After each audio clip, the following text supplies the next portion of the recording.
Good morning, beautiful people. I got my sleepy face on, but I'm still up and at 'em. Today, I've got to prep some wildflowers over here in the backfield for drying. It's just something that I've been wanting to do a couple crafts for, make some cool things for Grandma to put up around her home, and for Grandpa as well to just make them feel good. Just a little gift. I did a first round a couple of weeks ago, tried drying some flowers, learned a couple of different things about it. I do have to get some borax yet for some of the thicker leaved flowers. So if you know anything about drying flowers, a lot of the smaller petite ones and stuff, you can dry without borax, but if you're trying to dry some things with like thicker, fleshier leaves and stuff, like milkweed, for instance, or ferns, or any type of plant like that, it requires borax. So you just sit it in a tub of borax. That way it preserves its form and then dries out that way. So there's a couple different flowers though that we'll be getting this morning. There's a wide variety in here, but I would say we're gonna make out with 4 good bunches of flowers this morning. Oh man, I'm tired, but I absolutely love getting up early in the morning. It feels good to me. It feels like I'm on my rhythms. Boots is following along with the rhythms too. Hi, buddy. How far do you want to go, huh? Do you want to go with me? Yeah, you want to come with me this morning. All right, so let's find some flowers, okay? First set we've got here around, and I love drying these. They end up looking really nice. These are goldenrod.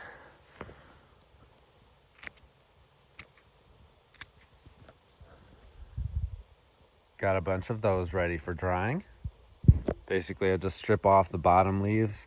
A lot of these will end up shriveling up during the drying process, again, unless you're using borax, which helps with the leafy green parts of your drying.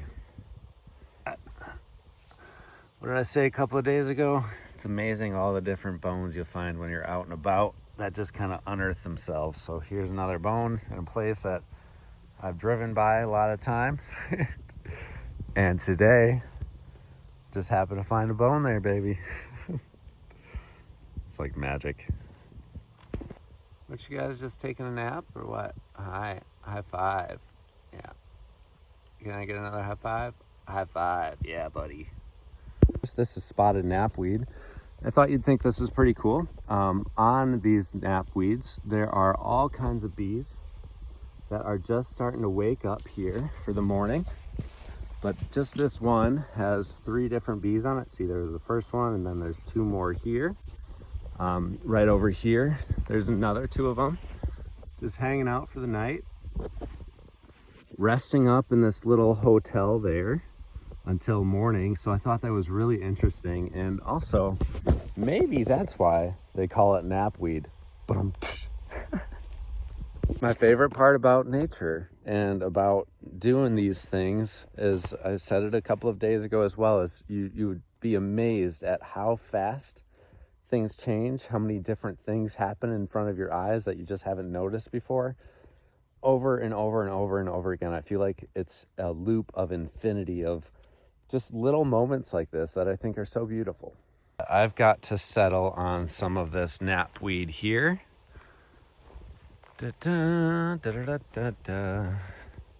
Maybe let's go over here and get these smaller spotted knapweeds. Boop. Yeah, let's get some of these.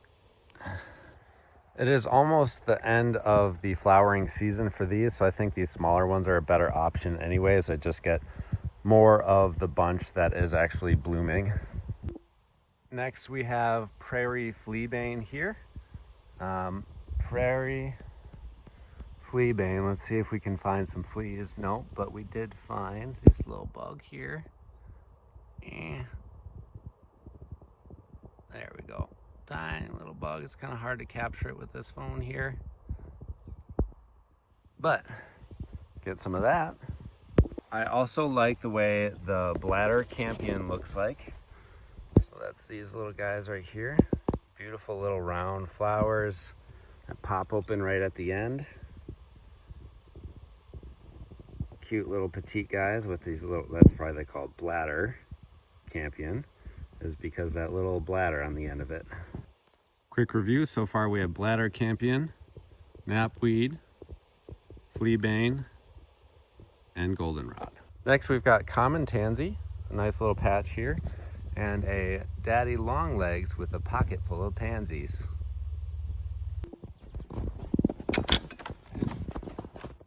I'll show you how I dry them.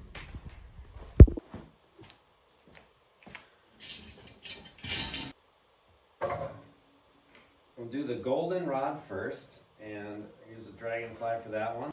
I found these cool little clips in the house and I wanted to use them for drying. They're actually absolutely perfect for it.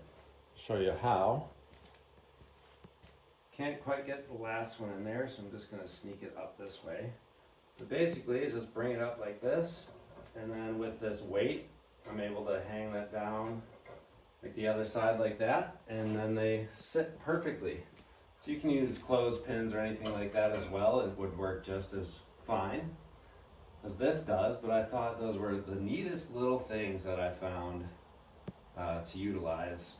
I'm gonna keep some of these leaves on the bottom just to see maybe how they do. Only peel off a little bit where I am attaching them to the clips. And this is the common tansy. I'm assuming that the leaves are gonna shrivel up. And you know, borax is ultimately the best thing to do when doing this. I just haven't gone out to get that yet, so it will be done in the future though.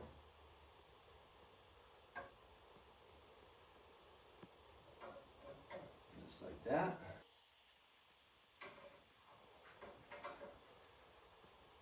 Up and in they go. So if you're using a clothespin, it's just as easy as bringing it through and then putting your clip on, dropping it like that. Boots, don't eat that, buddy. Those are mildly toxic. And last we got the knapweed. Pop that up and over. These are all gonna sit and dry like this. You know, for 3 to 5 days is usually enough, but I tend to leave them in here for about a week. It's a dark area. It doesn't get extremely hot in here, but it is a little bit hotter than it would be outside. Hey, Boots, come on. Get out of here. Don't you be biting on that. Boots likes to eat everything she can.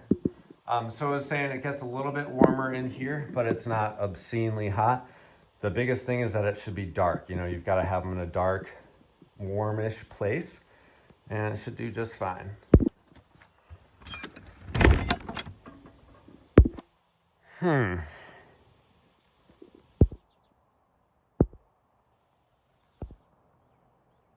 Yeah, I have a feeling the deer love to chew on these tomato plants. As you can tell, they're pretty much just food for the deer at this point.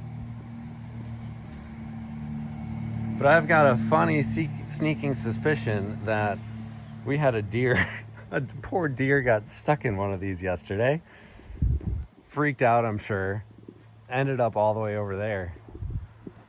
That's funny. That is quite wild. Get back there and act like it's doing something, because it's absolutely not. But yeah, around here we get so many deer. Actually, we love having the deer. We feed them here, so we see them every single day. Usually it's about 4 to 5 different deer.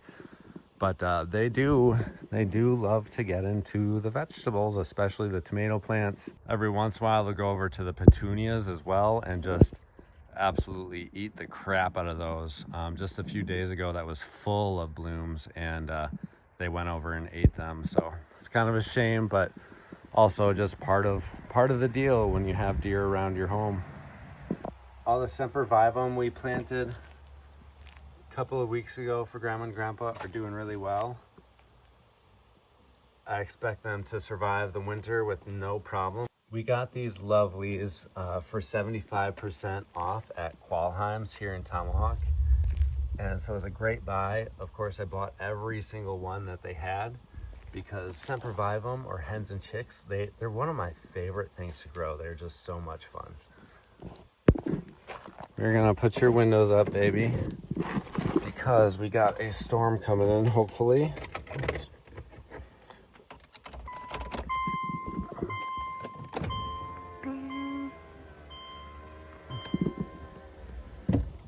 my resident sidekick. I like to call Boots Rocket, actually. I think Rocket's your real name. We're not going for a ride. Oh my gosh, you see that? Come on, Boots. She wants to hop in. She loves car rides. We are going to have to take you a bath today. I don't think you've gotten a bath in a little bit, huh? Yeah? Let's go see if Grandpa's up. Come on.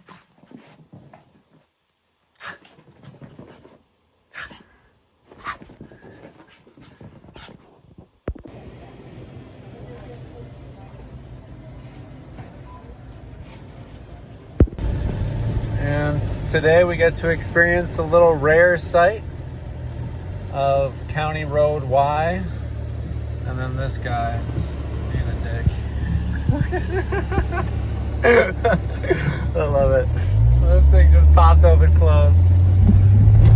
Somebody was too impatient to wait for 5 seconds. Man, that's why this world is so crazy.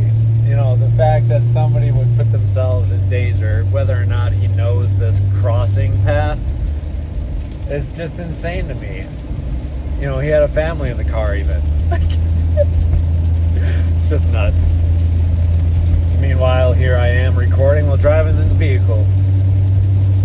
I'll tell you guys all about all the stuff we bought at the grocery store on this little run this morning in a second when I get back. So in the back here, we got stuff for a couple of different projects, basically. Some of the small bins are for these little buffalo beetles I got. So they actually eat the flesh out of dead animals, as morbid as that sounds, so I can get the skeletons. So that way I can, you know, form them again, make them into art pieces and stuff. Whether you're into that stuff, I don't know, but I sure am. I think it's cool. The borax is for taking care of some ants, as well as preserving and drying flowers. I got some Ziploc bags for the corpses, if you will. And then the cornmeal also helps preserve and keep the smell away. I had a friend tell me about that, so definitely going to check that out. And then lastly, I got a D-ring binder and a 3-hole punch for chords and sheet music, so I can start to put together, you know, songs that I enjoy playing on the guitar. And then the oats are for the beetles themselves too. The substrate is really just oats for them, and they'll be nice, happy, and healthy. And since I got a new car, I got to get a new phone holder here. So picked up that as well. All in all, it was a really successful trip, and I was glad I got all this stuff taken care of. Oh, little baby.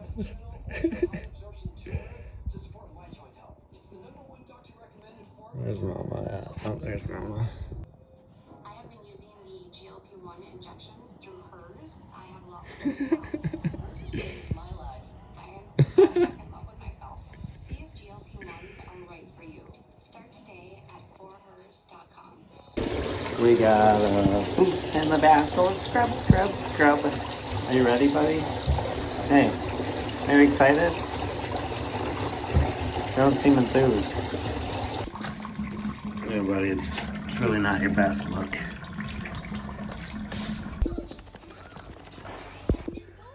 Are you all fresh and clean? All right, now I'm downstairs, feeling pretty tired here. Tomorrow I'm going to Madeline Island for a spiritual healing retreat. It's just a couple of day thing, and I had a friend invite me. I'm super excited to go to it, but I know I can't go there tired because the time that's spent is going to be a lot of meditation time, and I don't want to fall asleep, right? So I'm going to take a little nap here and then get everything prepped for tomorrow. I'm going to be so excited for it. It's going to be hard to sleep tonight, but I definitely need some nap time right now.